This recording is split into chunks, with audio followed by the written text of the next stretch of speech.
تو ہے کیا، یہ کیسے نظام لگا؟ تمہیں معلوم ہے، تمہیں خبر ہے؟ نہیں سنو، میرے آقا علیہ السلام 5 ہجری کی بات ہے، ذرا توجہ رکھنا، کون سی ہجری کی بات ہے؟ 5 ہجری کی بات ہے۔ ہجری بولتے کس کو ہیں؟ میرے نبی مکے سے مدینے کو گئے، اس جانے کو اگر 1 سال ہو گیا تو 1 ہجری ہو گئی، 2 سال ہو گئے تو 2 ہجری ہو گئی، اب 5 سال ہو گئے تو 5 ہجری ہو گئی۔ مکے میں میرے نبی کو لوگوں نے ستایا، حکم ہوا محبوب آپ مدینے چلے جاؤ۔ اس جانے کو ہجرہ یہجر، ہجرت بولتے ہیں کہ سفر کر گئے، 5 سال ہجری کیے ہوئے ہو گئے۔ اب یہ واقعہ ہوتا ہے، ایک غزوہ ہوتا ہے، اس غزوے کا نام کیا ہے؟ اس غزوے کا نام ہے غزوہ مستلق، نام ہے اس کا۔ وہاں پر جا رہے تھے، اس کی واپسی جب ہوتی ہے، اس میں ساتھ میں میرے آقا علیہ السلام بھی ہے، اور میرے آقا کی بیوی حضرت عائشہ صدیقہ رضی اللہ تعالی عنہا، جو پوری کائنات کے مومنوں کی ماں ہے، اللہ وہ بھی ساتھ میں ہے۔ آپ کی کم عمر ہے، یہ تو آپ کو معلوم ہی ہے۔ حضرت عائشہ کا نکاح میرے آقا سے جب ہوا تھا تو 6 سال کی عمر تھی، جب رخصتی ہوئی تھی تو 9 سال کی تھی۔ اس بات کو بھی میں واضح کروں گا، مگر اپنے بچوں کو یہ باتیں بتایا کرو، اپنی بچیوں کو یہ باتیں بتایا کرو، یہ سبق پڑھایا کرو، تاکہ تم سے اگر کوئی کہے تو تمہیں اب کسی مولانا کا دروازہ دیکھنا نہ پڑنا چاہیے، تمہیں کسی کے در پہ نہیں جانا چاہیے۔ جب غیر لوگ پڑھنے کے بعد تمہاری کتاب سے تم پر سوال کر سکتے ہیں، اتنا پڑھ سکتے ہیں، تو ہمیں تو اور زیادہ پڑھنا چاہیے۔ مگر کہاں پڑھ رہے ہیں؟ لہو و لعب میں پڑے ہوئے ہیں، کھیل کود میں پڑے ہوئے ہیں۔ قرآن اگر تمہارے پاس موبائل ہے تو موبائل سے سب کچھ دیکھ سکتے ہو، سب کچھ حاصل کر سکتے ہو۔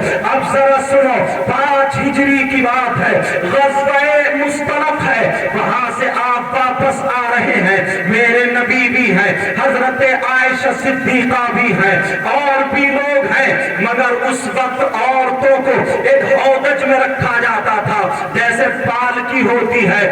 کچھ دن پہلے دلہن کو پالکی میں لے جایا جاتا تھا، چاروں طرف سے پردہ ہوتا تھا، تو وہ جنگ سے واپس میں آ رہی تھی، حضرت عائشہ اسی پالکی جس کو ہودج بولتے ہیں اس میں بیٹھی ہوئی تھی، کم عمر تھی، بچے کم عمر تھی، وزن کم تھا، کوئی بھی صحابی چہرہ نہیں دیکھتا تھا، کوئی بھی شخص پردہ اٹھا کر کے نہیں دیکھتا تھا، وہ ہودج ایسے ہی اٹھا کے سواری پہ رکھ دیا جاتا تھا۔ حضرت عائشہ جب راستے میں وہاں پہ ٹھہری ہے اور لوگ بھی ٹھہر جاتے ہیں، اللہ اللہ، جب حضرت عائشہ کو کچھ ضرورت ہوتی ہے، ضرورت سے تھوڑی آڑ میں چلی جاتی ہے، ادھر چلنے کا وقت ہو جاتا ہے، قافلے نے آپ کے ہودج کو اٹھا کے رکھ دیا، آپ قافلے والے سمجھے حضرت عائشہ اسی میں موجود ہے، مگر چھوٹی سی مطلب کم عمر تھی، وزن زیادہ نہیں تھا، تاکہ پتہ چل جاتا، لکڑی کا ہودج اٹھا کے رکھ دیا، لوگ سمجھے حضرت عائشہ اسی میں ہے، وہ قافلہ چلا جاتا ہے، حضرت عائشہ اپنی ضرورت سے فارغ ہو کر کے جب واپس آتی ہے، ذرا توجہ رکھنا، سن لو انسان کہاں سے لگا ہے، تہمت کہاں سے لگی ہے، پوری ڈیٹیل معلوم ہونی چاہیے، پورا پتہ معلوم ہونا چاہیے۔ یہ ہماری تمہاری ماں ہے، حضرت عائشہ وہاں پہ رہ جاتی ہے، قافلہ چلا جاتا ہے، اکیلی رہ گئی، اب کیا کرنا چاہیے؟ اللہ اللہ، حضرت عائشہ نے سوچا یہ موبائل کا دور نہیں تھا، فون کر دیا جائے، کوئی اور دور نہیں تھا، خبر بھجا دی جائے۔ حضرت عائشہ وہیں پہ آرام کرنے لگی کہ جب لوگ میرے ہودج کو دیکھیں گے تو میں ان کو نہیں ملوں گی، جب وہاں پر مجھے نہیں پائیں گے تو لوگ دوڑتے ہوئے آئیں گے تاکہ مجھے مل جائے۔ مگر قافلہ چلتا چلا گیا، جیسے ہی قافلہ چلتا چلا گیا، اب پیچھے سے کچھ صحابہ آ رہے تھے، ایک صحابی رسول آ رہے تھے، ان کا نام حضرت صفوان تھا۔ ذرا توجہ رکھنا، نام بھی یاد رکھنا، تمہیں پوری بات معلوم ہونی چاہیے۔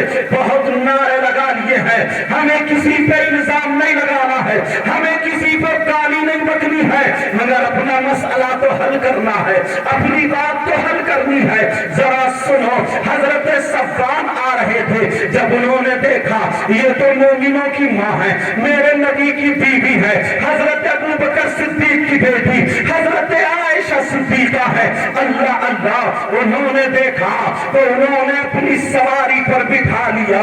حضرت عائشہ نے اور حضرت صفوان نے مدینے تک آتے ہوئے ایک بھی بات چیت نہیں کی, کوئی بات آپس میں نہیں کی. جب مدینے آ گئے لوگوں نے دیکھا حضرت عائشہ نہیں ہے, پیچھے سے حضرت صفوان کے پاس جب حضرت عائشہ پہنچتی ہے, ایک منافق تھا مدینے میں, اللہ اللہ منافق تھا, جس منافق کا نام عبداللہ بن ابی بن سلول تھا. اس منافق نے مدینے میں ہوا اڑا دی, مدینے میں غلط بات پھیلا دی, تہمت لگا دی, برے کام کی تہمت لگا دی, زنا کی تہمت لگا دی. معاذ اللہ, ذرا سوچو, ارے یہ منافق تھا, منافق نبی کی بیوی پہ الزام لگا رہا ہے, حضرت صفوان کے ساتھ زنا کی تہمت لگا دی, الزام لگا دیا. مدینے میں ہوا پھیل گئی, لوگوں میں باتیں ہونے لگی, کان کان سے باتیں ہونے لگی. ارے عائشہ اور صفوان ساتھ میں آئے, بری طریقے سے ہوا پھیل جاتی ہے, یہاں تک کہ 3 صحابہ, مطلب 2 صحابی اور ایک صحابیہ بھی عبداللہ بن ابی کے جھانسے میں آ جاتے ہیں. وہ کون آ جاتے ہیں کہنے میں, ان صحابیوں کا نام بھی سنتے چلو. ایک صحابی کا نام جو اس منافق کے کہنے میں آ جاتے ہیں, جو اس منافق کے جھانسے میں آ جاتے ہیں, ایک صحابی کا نام حضرت حسان بن ثابت ہے. کیا نام ہے بولو, حضرت حسان بن ثابت ہے. اللہ اللہ. اور دوسرے صحابی کا نام ابن اسامہ ہے, اور ایک صحابیہ ہے, اللہ اللہ, جو جھانسے میں آ جاتی ہے. اس صحابیہ کا نام, اس صحابیہ کا نام, اللہ اللہ, ذرا سنو, حملہ ہے. اللہ, آگے جب بات آ جاتی ہے, یہ 3 لوگ بھی جھانسے میں آ جاتے ہیں, مدینے میں بات پھیل جاتی ہے. یہ الزام لگاتا حضرت عائشہ صدیقہ پر. ارے تمہیں معلوم ہے یہ الزام لگا ہے, اب پتا چل گیا الزام لگایا کس نے تھا, منافق نے لگایا تھا. آج بھی ہمارے اندر منافق رہتے ہیں. ارے ملیں گے تو بڑے سنبھال کے ملیں گے, بڑے مسکرا کر کے ملیں گے. کوئی نبی کی بات, کوئی نبی کی گستاخی کے بارے میں بات کرتا ہے, اگر کوئی دین کا کام کرنے چلے تو کان اڑانے کی باتیں کرتا ہے. کان کھول کے سنو, عبداللہ ابن ابی بن سلول نے یہ چرچا پھیلا دی تھی کہ حضرت عائشہ پر تہمت لگائی. اللہ اللہ, حضرت عائشہ کی آنکھیں سوج جاتی ہیں, روتے روتے علماء بیٹھے ہیں. ذمہ داری سے بول رہا ہوں, پوری امت کے علماء کا اجماع ہے, کسی نبی کی بیوی کافرہ تو ہو سکتی ہے, مگر زانیہ نہیں ہو سکتی, مگر زانیہ نہیں ہو سکتی. یہ بات یاد رکھنا, نبی کی بیوی کافرہ تو ہو سکتی ہے, مگر زانیہ نہیں ہو سکتی. الزام کس پہ لگایا جا رہا ہے, اللہ اللہ, حضرت عائشہ پر لگایا جا رہا ہے. اب اس کو کون ثبوت دے گا؟ لوگ چرچا چل رہا تھا, حضرت عمر کے پاس جاتے ہیں, تم نے سنا ہے عائشہ کے بارے میں, تم نے سنا ہے کیا باتیں چل رہی ہے, تم کیا کہتے ہو؟ تو سنو, وہی ایمان رکھنا جو حضرت عمر کا ایمان تھا, وہی ایمان رکھنا جو حضرت ابوبکر صدیق کا ایمان تھا, وہی ایمان رکھنا جو حضرت عثمان غنی مولا علی کا ایمان تھا. حضرت عمر جواب دیتے ہیں, کیا جواب دیتے ہیں؟ جب ان سے پوچھا گیا تو حضرت عمر کہتے ہیں, سبحانک ھذا بہتان عظیم, باقی ہے اللہ کی, یہ تو کھلا ہوا الزام ہے, حضرت عائشہ پر کھلی ہوئی تہمت ہے, کھلا ہوا الزام ہے. حضرت عمر کی زبان کے جو الفاظ نکلے تھے, اللہ نے وہی الفاظ وہی الفاظ